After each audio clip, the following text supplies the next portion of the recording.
Felicity, you have been an advocate of cancer awareness, and every year during Mother's Day, there are campaigns nationally and, in fact, globally to raise awareness of breast cancer.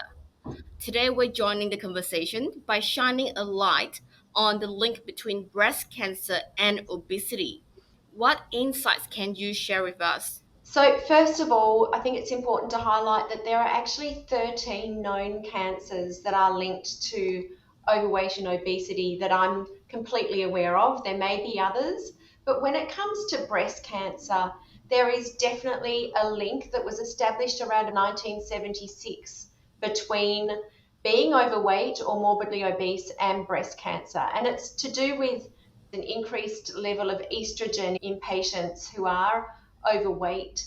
And this can lead to all sorts of other problems. There's a number of things in terms of the pathology of what's discovered and what's known about breast cancer itself and that link with being overweight and morbidly obese. So definitely there's a link that's been established, and weight is a significant complication that can lead, especially in women post-menopausal, towards a contributing issue and potential higher risk rate of breast cancer.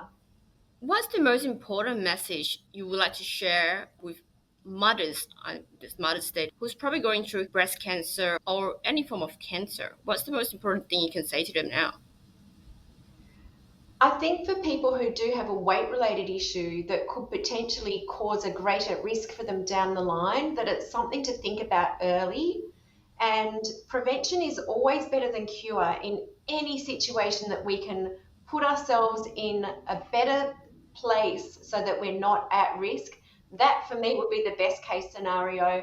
If we can all look at our health young enough to think about these things early. And that's probably one of the things that to me is a standout feature. When I first started 23 years ago, people were typically on the cusp of 40 or on the cusp of 50, but already starting to see medical complications, or they might have had a family history of some of those complications and other factors. So I would be thinking about looking at your family history, number one, and having an awareness around how does my weight potentially affect my life as I get older? What is that going to look like? And there's so many other things and issues that can potentially be problematic as we age, but reducing our risk for cancer starts with managing our health, our weight, and really having good attention to self-care at a younger age. And yes, for young mums, for sure, they should start thinking about making time for themselves. So the juggle of family is often so difficult. You all of a sudden, oh my goodness, I've got a new baby. How do I manage work, life, children, my partner, and still find time for self-care and get back on track for myself? That's a very strong and very important message to all mothers on this Mother's Day. One last question, Felicity. I recall a few years ago, WSA had a weight loss patient who had cancer. She participated in the Gold Coast Marathon. Her name was Sharon Page. She was greatly supported by the trainers that you put together, training team, your entire medical team, and the weight loss warriors community. I remember filming the moment of her getting close and finally crossing the finishing line. It was like a big win for her and the whole community. What does it mean for you to be able to support cancer patients through their weight loss journey?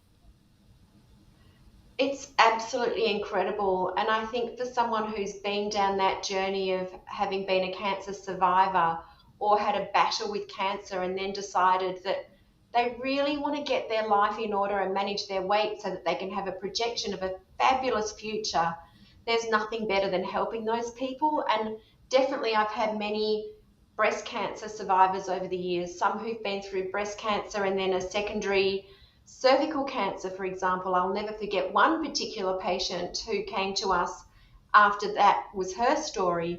Sharon, I have the most beautiful memories of her. She was one of my favorite patients ever. Unfortunately, she did eventually lose her battle with cancer, but having been part of her journey and watching our team support her through some of the happiest moments of her life. And one of those moments was running. The joy to see her cross the line on more than one occasion and more than one Gold Coast Marathon. She brought so much joy to our lives here. She epitomised being part of the Weight Loss Solutions Australia family. because she had such an incredible buy-in to get the support and build the relationships with the people here. And she is just probably one of the strongest memories I could ever have of one of the most spectacular patients. Sadly, her life taken too soon through her journey and struggle with cancer. One thing I will mention to you though, she knew that she would not have had that cancer diagnosis had she not lost the weight that she lost. So actually losing weight supported the initial diagnosis, treatment care, and how she was managed through that journey. So she was diagnosed long after she came through her weight loss process, but it actually helped her treatment. Wow, that's amazing. Incredible story. Last question. How will you be celebrating Mother's Day this year?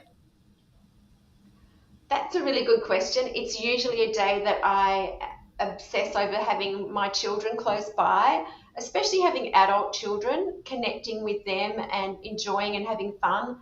They usually make me do something pretty challenging and take me out of my comfort zone and make me climb mountains and do something crazy. I remember one of my favorite Mother's Days was climbing Mount Warning here before we were no longer able to climb Mount Warning. So that's one of my beautiful Mother's Day memories. But for me, it's all about just being with my family.